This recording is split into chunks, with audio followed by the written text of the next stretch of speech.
Who exactly is a refugee?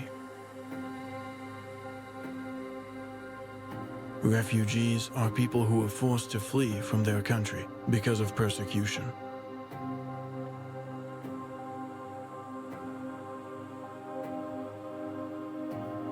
We typically see these refugees as numbers and statistics, but they have faces, names, personalities, tears, and smiles, just like the rest of us.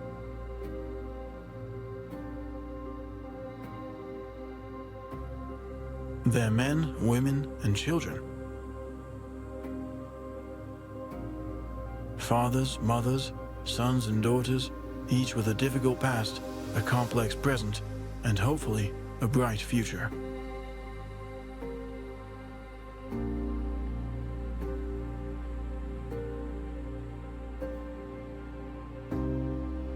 Within these gazes are the many traumas, fears, and ambitions that make each of them individuals.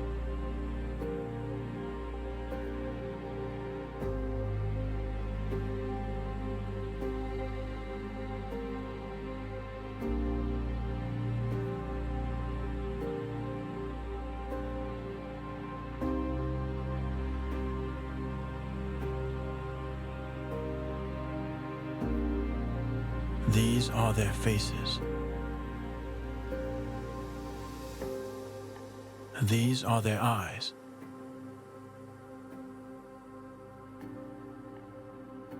This is their story.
You've seen these images before. Boats arriving on shores have repeatedly been shown on television around the world.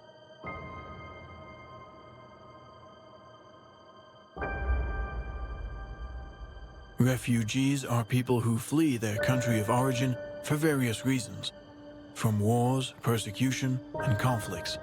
They are often persecuted due to their religious and political beliefs.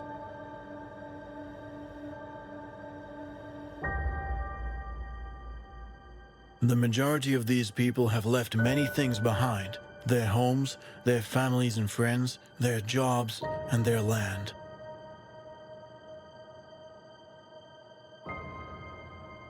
They've taken this decision to journey towards new countries and a safer place. In the last couple of years, the main migratory flows have originated in the Horn of Africa, where many civil wars are still ongoing, as well as in Asia and in countries such as Iraq, Afghanistan, and Syria.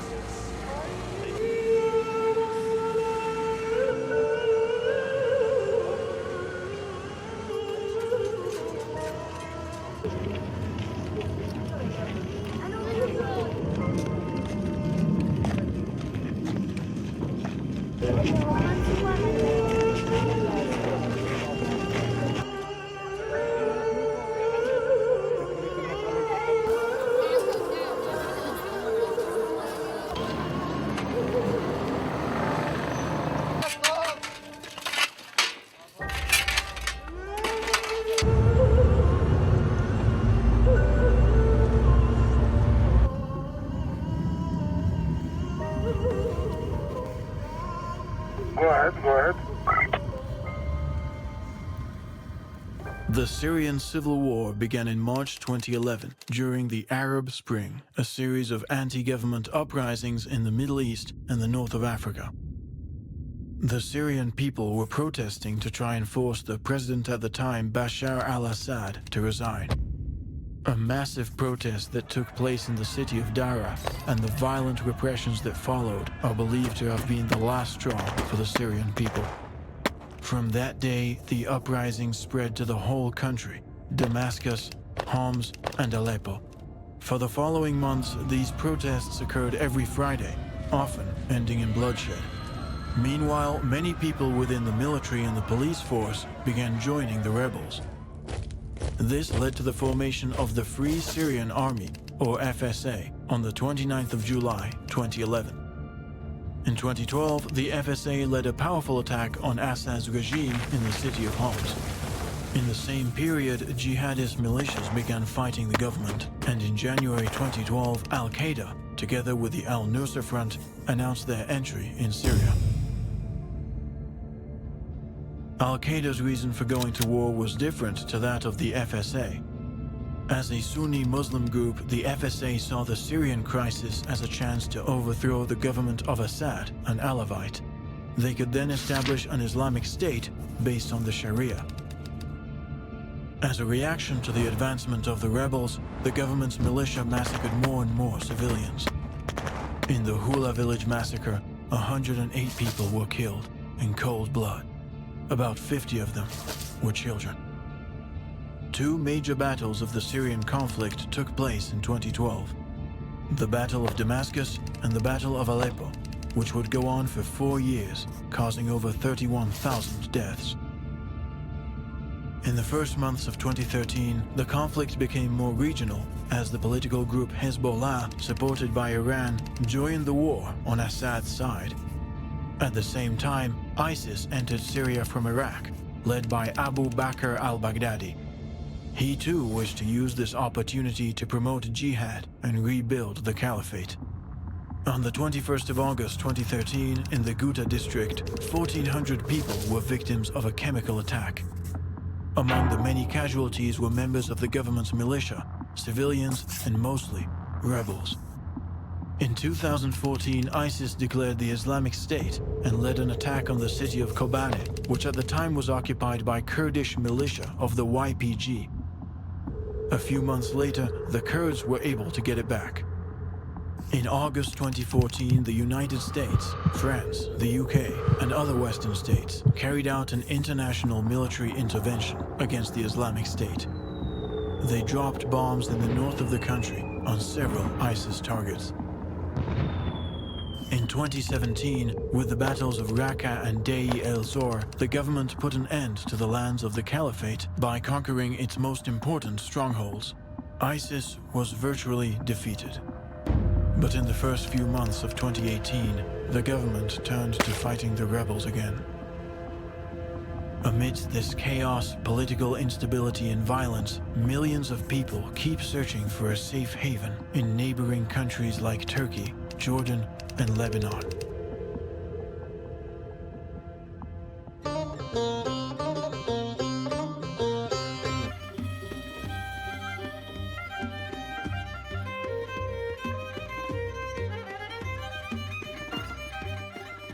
Lebanon is a small country overlooking the Mediterranean Sea. It's a country with an ancient, turbulent history, and it endured a lengthy civil war at the end of the 20th century. While walking around, feeling amazed by all the history and culture of this place is inevitable. The capital, Beirut, is a perfect example of this. Some of its buildings tell the story of the country's troubled past, while others, the shiny skyscrapers of the future. The country, rich in tourism, life, and serenity, is home to both Christians and Muslims who peacefully coexist here.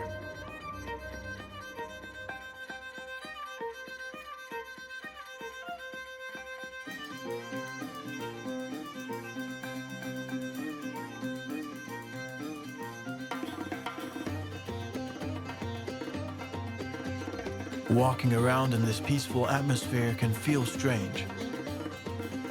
We're only a few miles from one of the most dreadful conflicts of the last few years.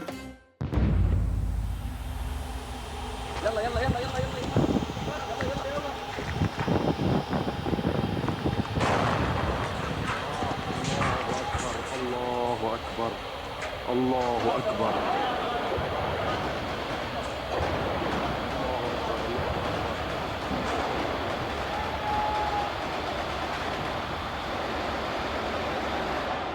Beirut is located only a couple of hours from the Syrian border.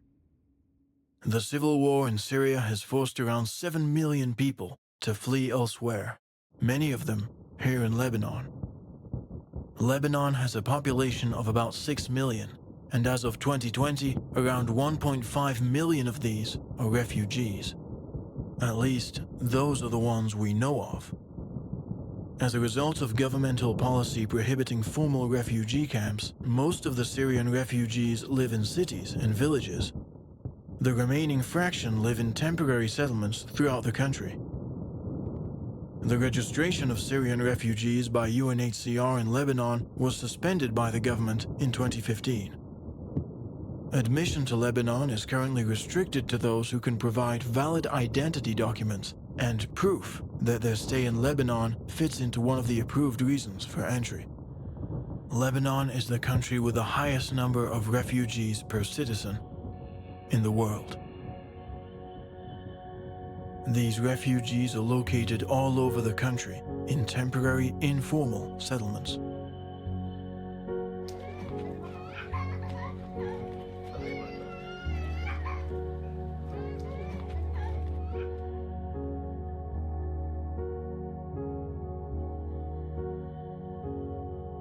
As we continue along this road, we decide to stop at one of these settlements, where we get to meet Maria and Guide, two girls working for the UNHCR here in Lebanon.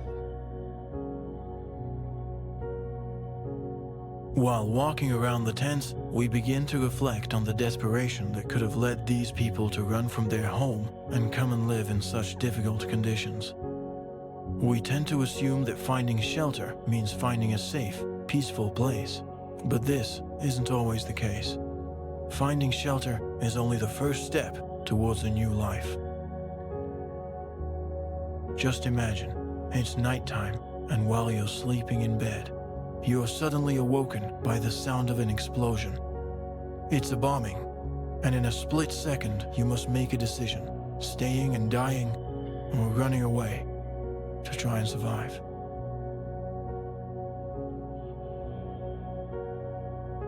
You find yourself leaving your home with the very few things you can carry.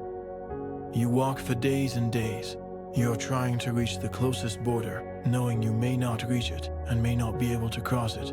If you do, you're a father, you're a mother, you're a grandparent, and you walk desperately on with your kids on your shoulders or clutching on to your mother's dress.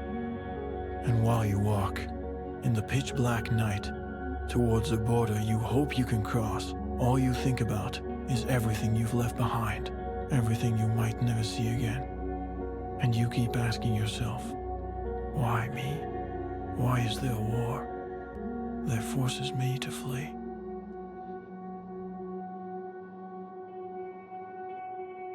هلا أنا ماريا من بيروت. بيتكم؟ أديب محمد دياب. His name is Adib. Adab.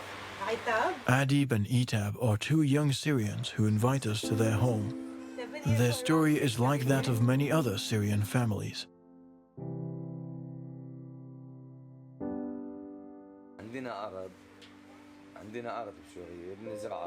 They have 5 kids.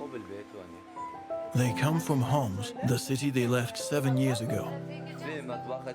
In Syria, they were farmers and lived in a house with 4 rooms, a kitchen, and a bathroom. Now they live in a fairly open tent, and their bathroom is a latrine shared with the rest of the settlement. The two decided to flee after months of doubts and discussions. What finally got them to make a decision was seeing their farm and everything else they owned taken away from them because of the war. They couldn't work anymore. They couldn't live a decent life. Adib tells us he has 5 brothers. One is still in Syria, while the other 4 are in other settlements scattered across Lebanon. But he doesn't know the exact whereabouts. Etab's brothers are also in Lebanon, while her elderly parents remained in Syria. خبرينا عن يوم عرسك. شو بدك خبري؟ كيف تعرفتوا على بعض؟ أصلا هذا المات. بيعربوني. طلعت لعبني. اجت أما قال شو لهلا ما بتجوز تعال أعطيك بنتي. قلت لها إلي الشغف بجي. When Etab shows us her family photos, we're shocked. Whereas before we could only imagine their life in Syria, now we can see it, bringing us face to face with reality. In these pictures we see their childhood, their days at the pool, their hikes and picnics, their birthdays, their wedding, their friends. In these pictures, Adib and Etab look just like us. Their photos are just like the ones in our family albums. Etab has decided to keep them in a tin can, one of the few objects she took with her when she fled. In all that confusion, she was able to have a clear mind and take their album. It's as if Etab, in that precise moment, realized she would be leaving her life behind and thought the most important thing to do was to take her past, so as to never forget she ever had one.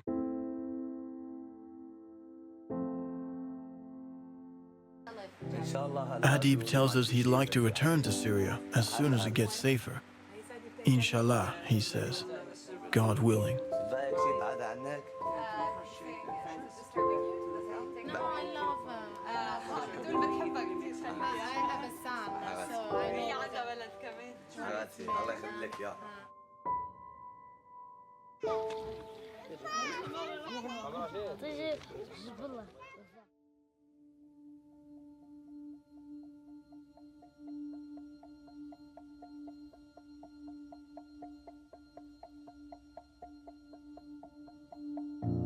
Ayub and Zara are younger than us.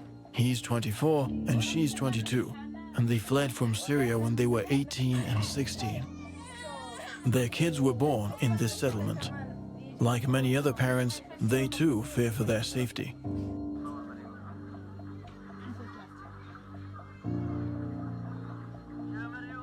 The weather conditions can get extreme in Lebanon. In summer, the heat is unbearable, especially when living in a tent made out of plastic sheets. And during winter, temperatures can drop well below 0. The settlements can get completely covered in snow. The snow has to be removed to prevent the tents from collapsing, dampening, or blocking the entrances. It turns into mud or melts into water, leading to dangerous floods.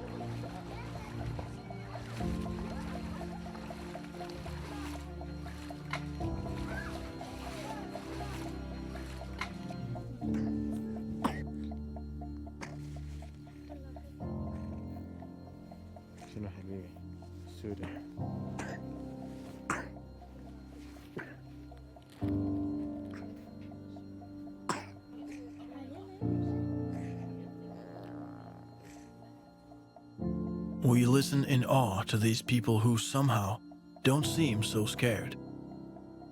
We listen to Ayub and Zara breathing in courage and concern, love and fear.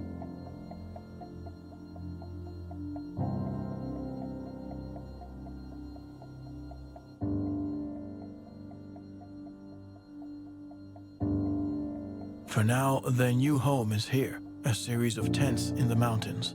The refugees live almost isolated, far from any town or village. Living in a foreign country can be difficult, and unpleasant discriminations have occasionally taken place. And you told us yesterday that they have to pay rent for staying here. Yes, so since Lebanon doesn't have a formal camp policy, refugees on personal capacity rent lands from landlords and they set up their tents or construct their tents. So they pay around $50 for a shelter plot this big.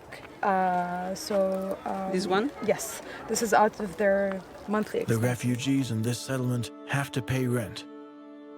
These settlements are on private land, which would otherwise be used to farm olives and other plants. Because of this, the refugees must make up for the lack of profit by paying $50 a month. A huge sum, especially if you have nothing.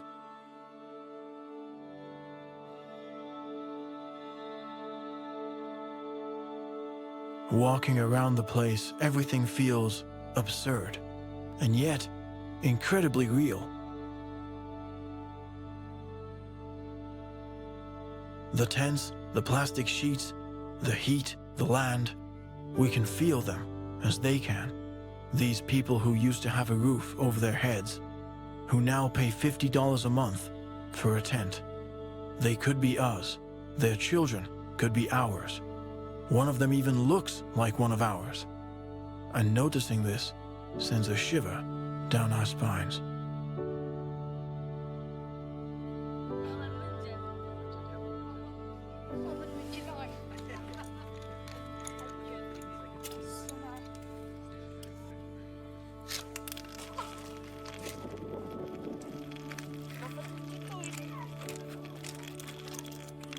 Abdel Karim has been living here since 2013, the year he left Syria. He lives here with his wife Siham and their 4 children. Abdel and his wife often tell the children stories of Syria, of their home, to give them memories to hold on to. It must be strange to have roots and memories of a life you've never lived. Refugees face several barriers for obtaining civil status documentation in Lebanon, especially birth registration, which jeopardizes children's rights to an identity and could create a heightened risk of statelessness. Not existing means not having rights. It means not being able to study, work, travel, or go to the hospital. It means being a ghost. UNHCR and partners continue to work with the government to support refugee communities to access birth registration procedures. Abdel hopes his children can go to school and become doctors and engineers, but he doesn't know if he can afford it. The future of these children is uncertain. Will they change the world around them? What ambitions will they have?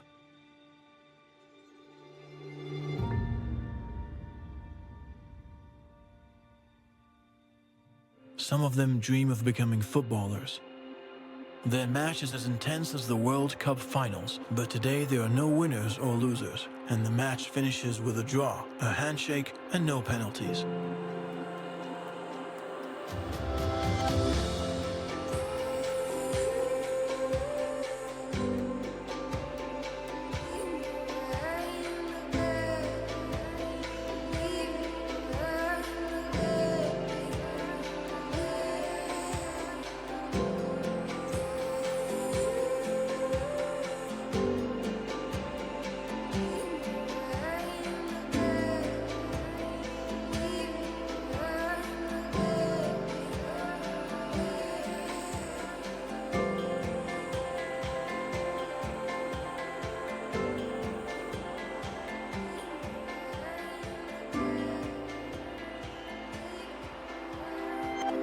But not every child has the same dream.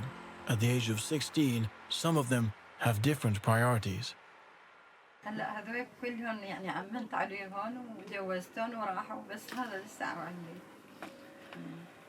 يعني الشيء اللي مخليني مثلا واقف على الشغل او قوم الصبح يعني هيك كل تفاؤل انه هي امي كرمال شو اشتغل مثلا ونجيب لي شو بدي بس كرمال ما خليها تحتاج لحدا او ما بدنا نبكيك يا حجة.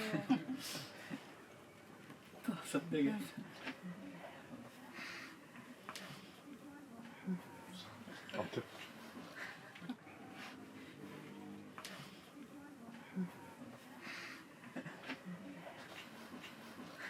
كيف بتغني جلال؟ رضيع كيف بترضيها لأمك؟ انا اكيد بوس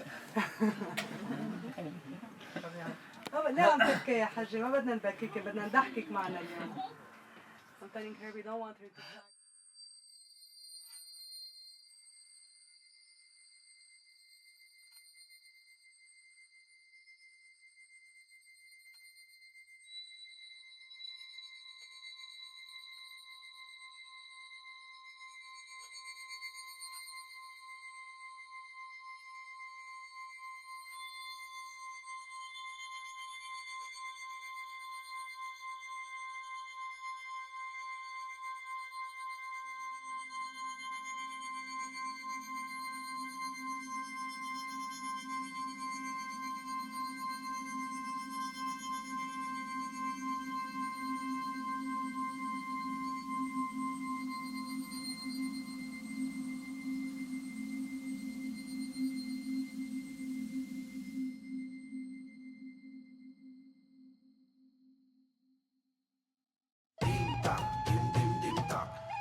On the opposite side of the country is the border with Jordan.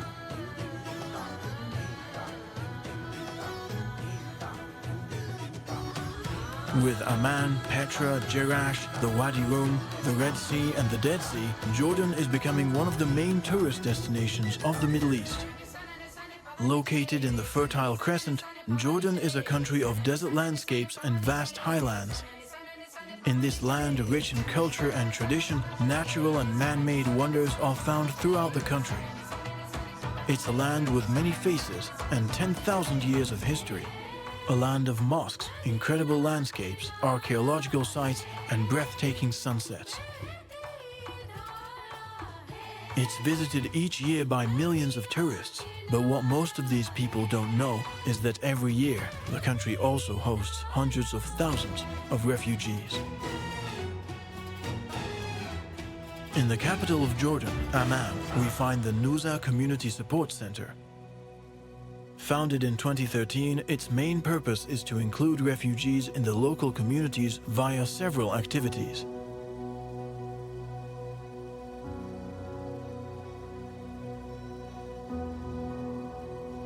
Among these is an English course, which allows the kids to learn a new language by meeting people from other cultures and also provides them with the tools to build their own future.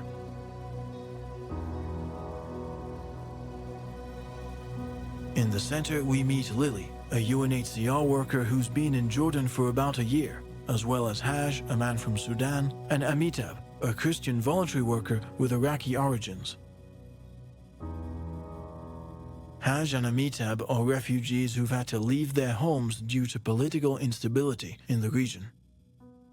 I live in my country and especially in my hometown because the situation there, they are killing and torturing and they are burning their village homes. So there are no circumstances to be alive. In order to be alive, you have to live there. Many people, they are being killed, and my family, they are killed, and my uncle, they are killed. I watch them and I burn them. So it is very bad situation. It is not all of me to be there. I have to leave. I decided I have to leave.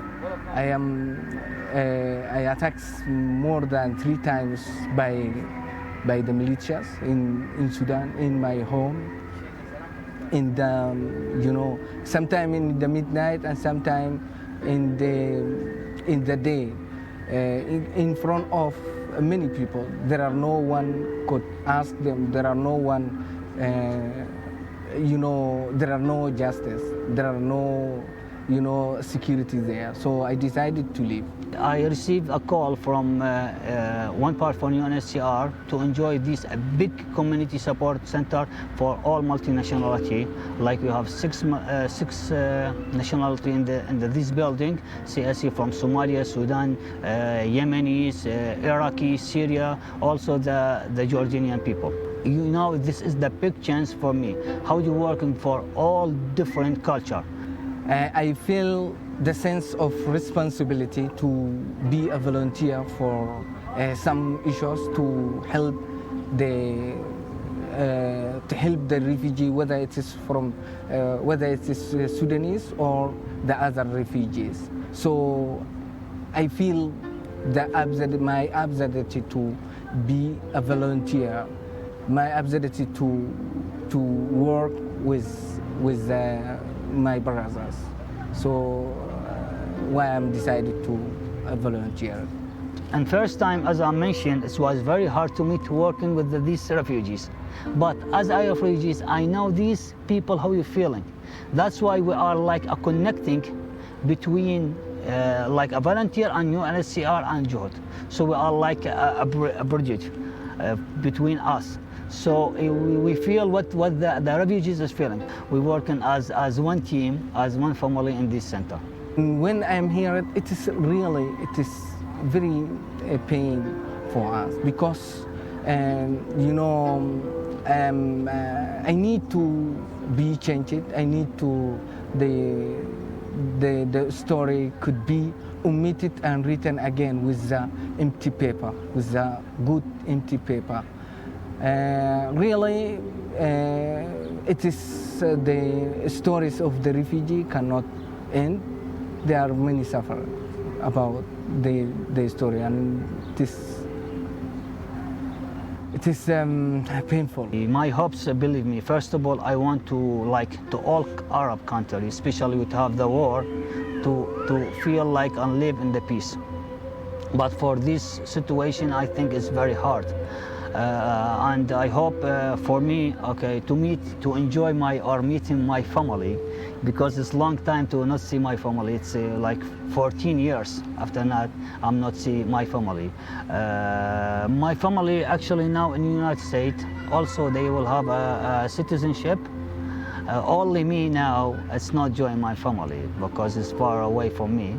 And as you know, the new information on new situation in the United States, and Trump is banned a lot of country. That's why now it's very hard to enjoy our family.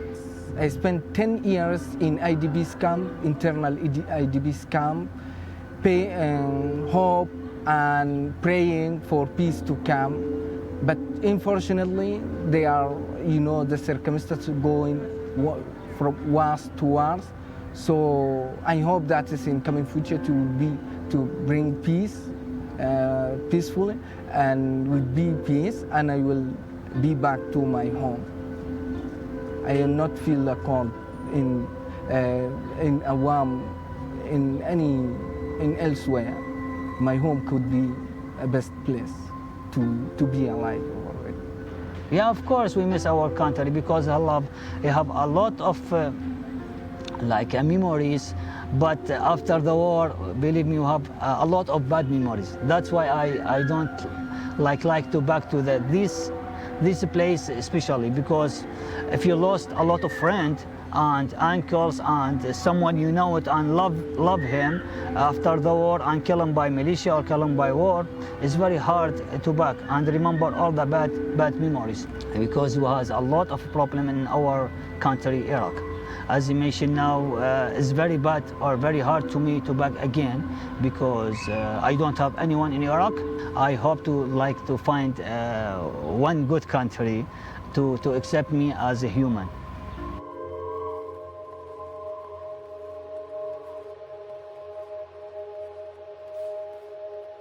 It's hard for us to imagine what it's like to not see your family for several years, and even harder to imagine what it means to be forced to live abroad because of the unspeakable things happening back home.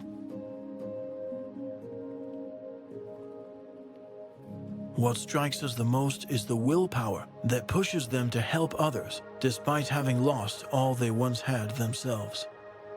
The refugees often become voluntary workers, hoping that this solidarity can create something new and positive. The aim of this community center is precisely that of bringing people from different backgrounds together so as to build a collective future. Hello, my name is Barry. I'm from Jordan. مرحبا أنا اسمي سارة عمر من اليمن. My name is Omar Ibrahim Mohammed Hamash. I'm from Syria. My name is Dilfaqar Hamid Naim. I am from Iraq.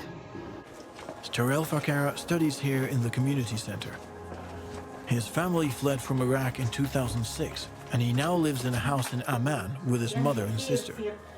His father's fighting cancer in hospital, while his older brother is in Canada. His mother tells us how she would have liked for her kids to study so as to join their brother in Canada. We're stunned by her determination and love, and how she does her best to guarantee a dignified future for her kids, even if it takes them thousands of miles away from her, even if it means she might never see them again.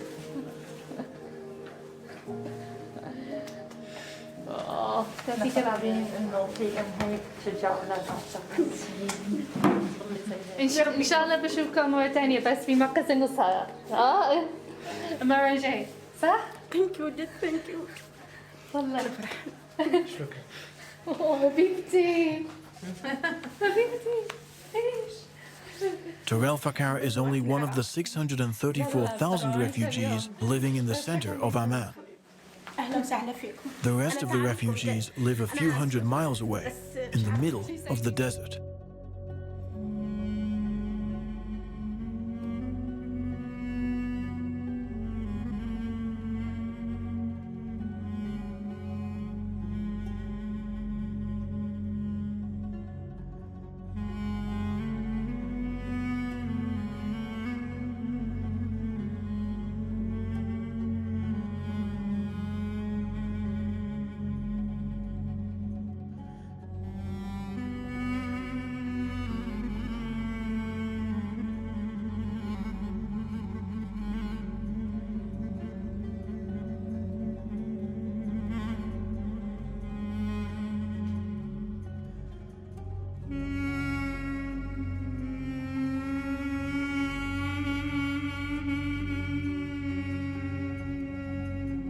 The refugee camp of Azraq is located about 56 miles from the border with Syria. 36,000 people live in this camp, and 60% of them are children. Most of these children are below the age of 5, and 126 of them aren't looked after by an adult.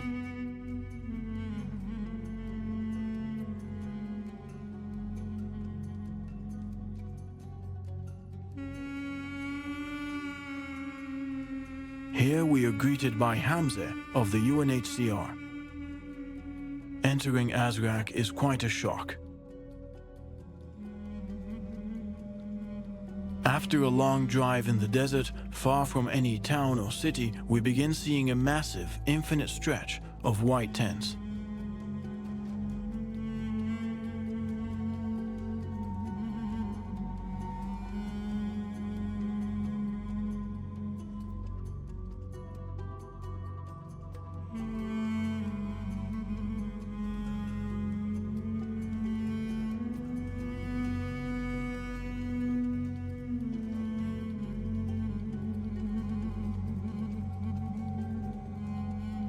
They're surrounded by barbed wire, and there's no water or vegetation, only dry land and sheet metal, and heat rising visibly from the ground. We see people walking out of their tents, dazed, lost souls in a timeless place.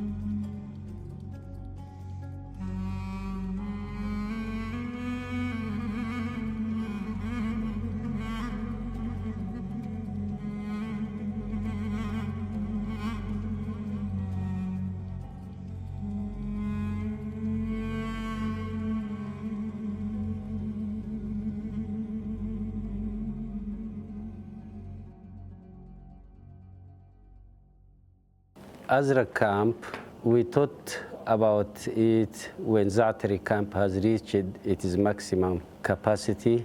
And in 2013, we started in preparation for the camp. And by 28th of April, we received the first group. When Zaatari reached its maximum capacity, the authorities and also all the UN organizations, they thought of having another camp.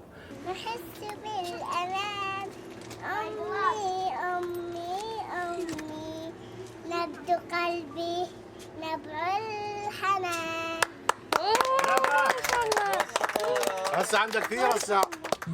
شو اسمك؟ مها. انت عمرك؟ Hamza and Lily take us to Abu Omar's home.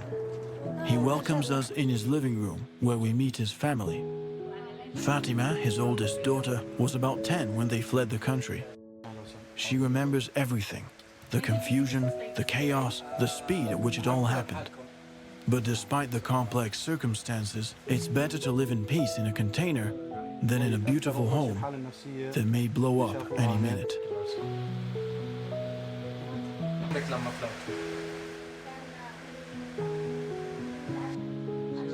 Abu Omar's youngest son had an accident a while ago. He broke his tibia, risked paralysis, and had to undergo 13 operations. He's doing better now, but still has difficulty walking.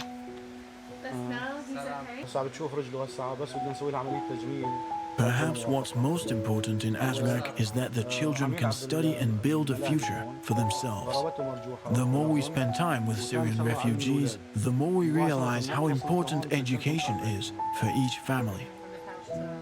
It's essential for the parents to know their children can study, learn a job, and contribute to their society.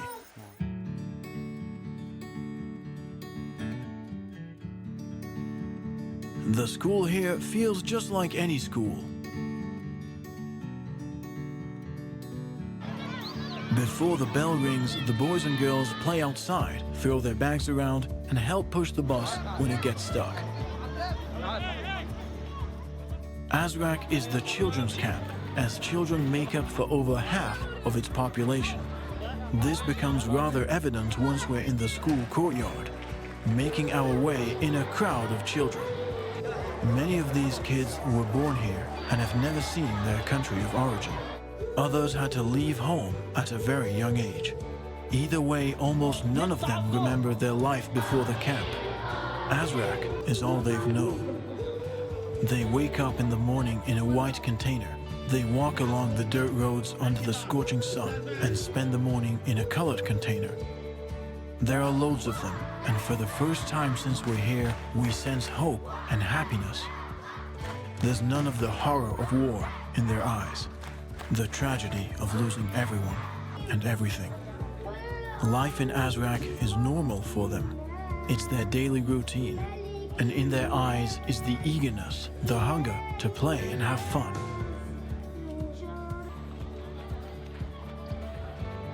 Omar, one of Fatima's brothers, doesn't yet know what he wants to do when he grows up, and for the time being, he lives the life of any regular student.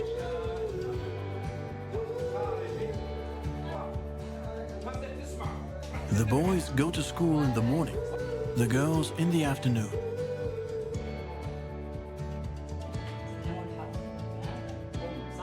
Fatima, who is older than her brother, has very clear plans. She wants to be a doctor.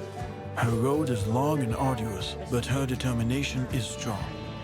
Slow and steady wins the race.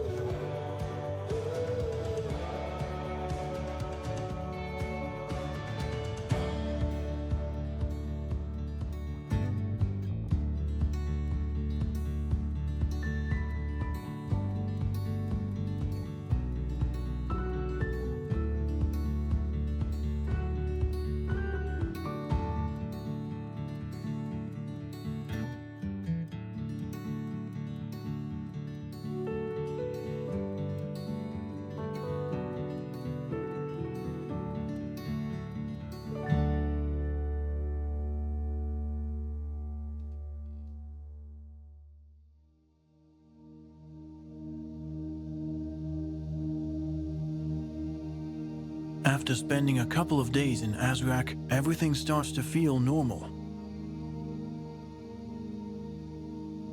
It all becomes part of everyday life, from the sheet metal glistening in the sun to the red, dry earth. In each of Azraq's districts is a market with a few small stores.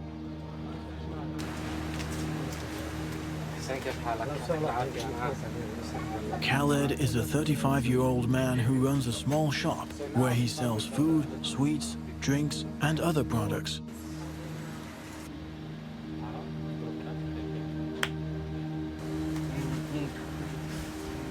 He's shy. دي تصوير كمل.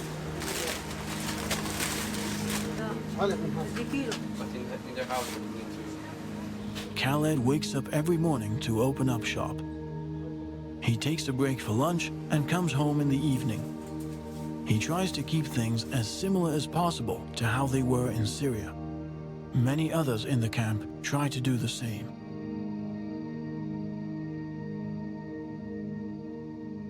But the market is also a meeting place where people can catch up and have a tea.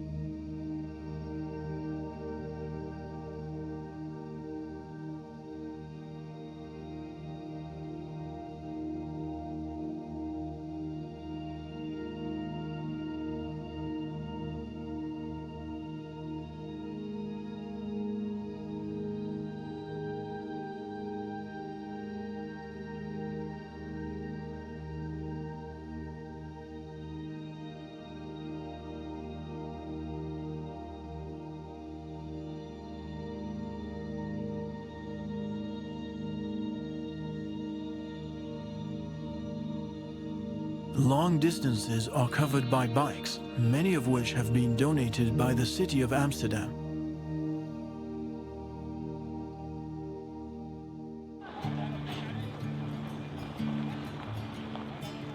Azraq tries to have all the facilities of any regular city. This is crucial, as the 40,000 people living here all come from areas rich in culture, history, and tradition. The aim is to try and emulate the everyday life these people once had.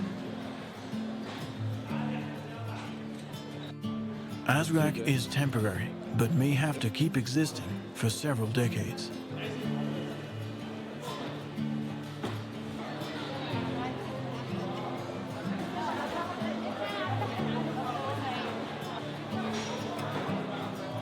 It's important for its citizens to remember the little things that made up their day, like going to the supermarket, meeting up with people, and working behind the counter.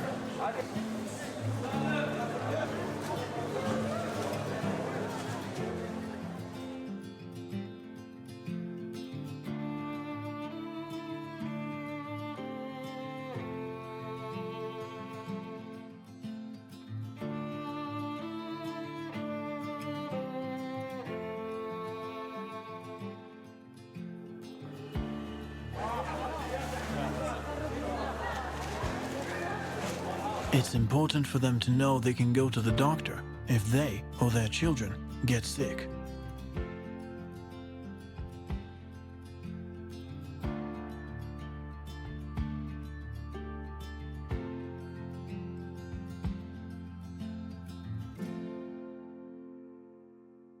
It's important for them to know that every day the footprint of a small foot new to this world can be hung on the maternity ward door. It's important for them to know life goes on.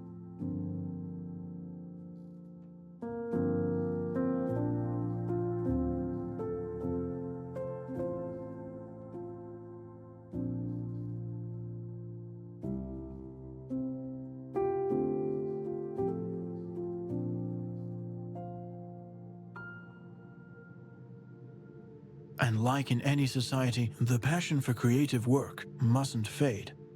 Whether it's making pottery, making a rag doll, or sewing a dress by hand, nothing can be allowed to destroy one's creativity.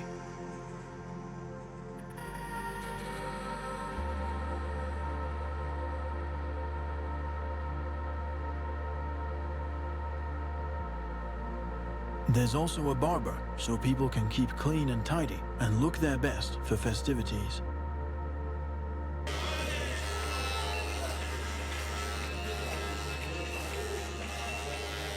And while adults are busy working, children are busy playing.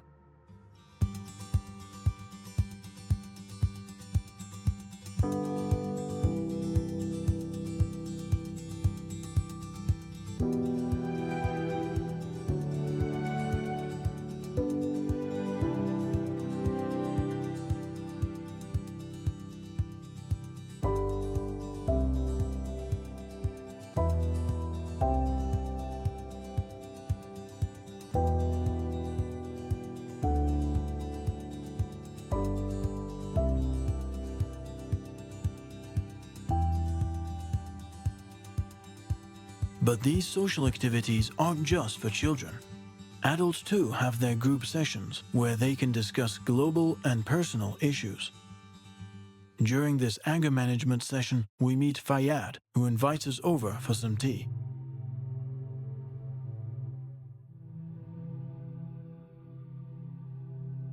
كنت يعني أقيم بلبنان 9 شهور وبرجع لأهلي 3 شهور بس. 9 شهور غادي كنا بنشتغل يعني دهان ديكورات. والله مشينا من الساعة 2 بالليل ضلينا لثاني يوم المساء. تتذكر كيف كان شكل بيتك بسوريا؟ نسيته راح يعني بعثوا لي مقطع نفس صورة له. One time they sent him a photo and he feels like no. And maybe we can like avoid that because he might said that because he doesn't want to go through traumatic like incident because the house was destroyed. He's saying that he didn't even get to enjoy it. He worked for like years and years in Lebanon to build the house, and when he finished everything and he was ready to move back, the house was destroyed.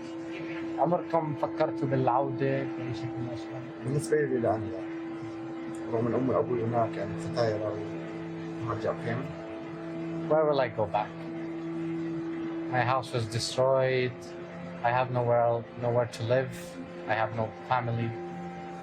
There's nothing to go to. Fayyad is the first person we meet who wants to build a future elsewhere. Hearing his story and feeling his resignation, we can't blame him for his sad words. Fayyad has lived a life of sacrifices, working for 9 months a year away from his family so he could build a home for them. And when that home was bombed, his hard work, patience, and all those years collapsed with it. He'll never get those years away from his family back. They were all for nothing.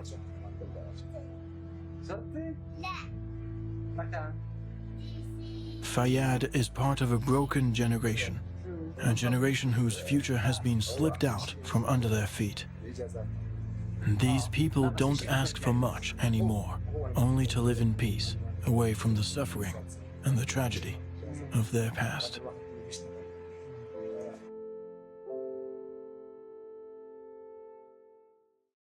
Fayyad's generation may be defeated, but there's another one with huge potential and energy.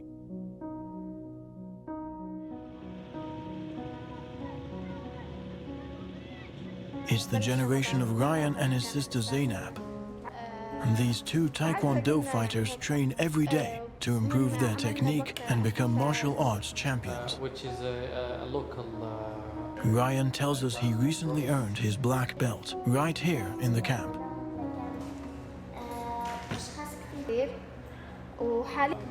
Ryan and Zainab are the Hope generation, tasked with overcoming the struggles of its future through hard work and dedication. They'll fight with discipline and peace, as is taught in martial arts.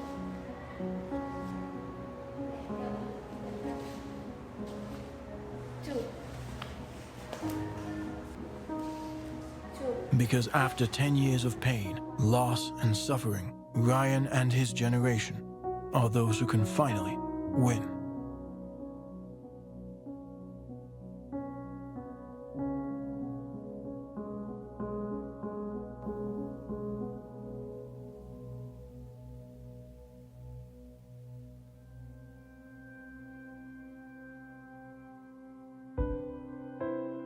In many of the countries we've been to as filmmakers, we've seen tough situations, We've seen heartbreak and misery.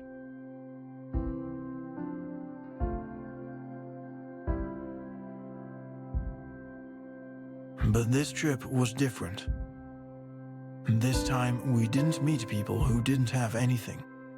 We met people who had everything taken away from them. People who've had to pay for the choices of others.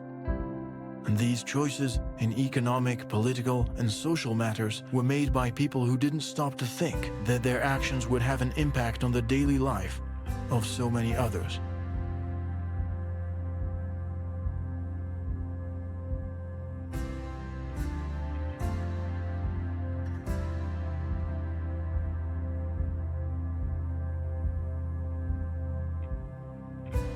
Like many others, we'd asked ourselves what it meant to be a refugee.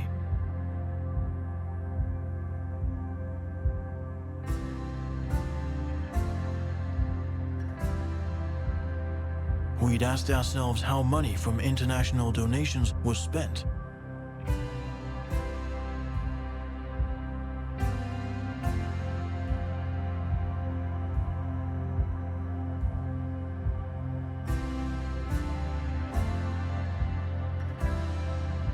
We'd asked ourselves what it meant to help these people, to help hundreds, thousands, to help millions of them.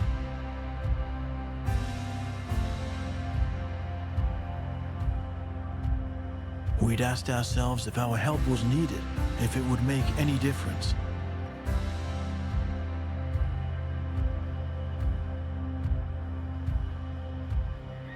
We left off with many questions, and now we can say we've found the answers. We found them in those studying to be a doctor, in those running a shop, in those who want to go to school and who might not be able to.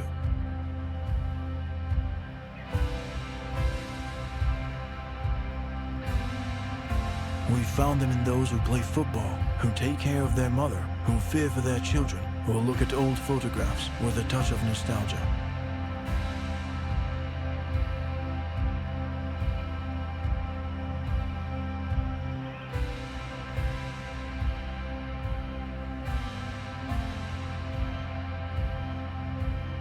We found the answers in the people wanting to see their family again, or wanting to go back home. We found them in those who, on the other hand, don't want to go back and see their houses in rubble. Or in those who study English, or those who've walked for many miles and can't walk much longer. We found the answers in those who are ready to take their first steps towards a new future. Those who work, those who create, and those who've chosen to fight with hope and determination.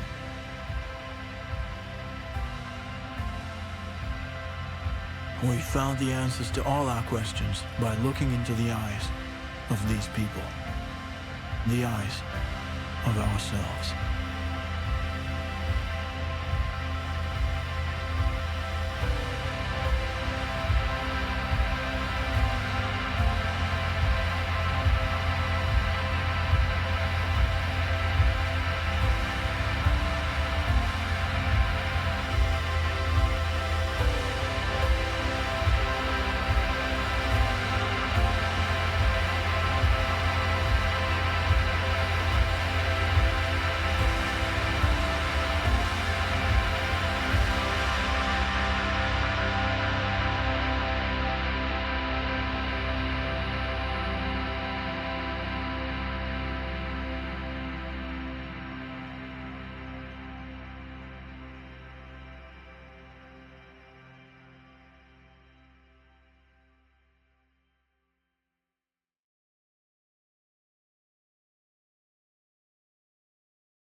Damn this wretched body, it's broken down and aching fears, and I can't seem for the life of me to hold back these tears, and now they're flowing like a river alongside the remnants of my soul.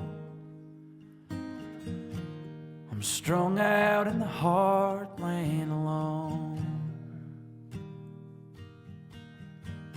And damn this restless labor, it's a blessing and a curse. I work all day and turn all night just to hide you from my hurt.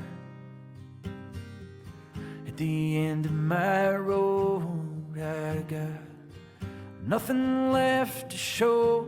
Oh no, I'm strung out in the heartland alone. Strung out in the heartland, losing my mind. Strung out in the heartland, biding my time. No one remembers your name. Why would they? When you're strung out in the heartland alone. At the end of my days, wish I could take back the ways that got me. Strung out in the heartland alone. I'm strung out in the heartland alone. I'm strung out in the heartland alone.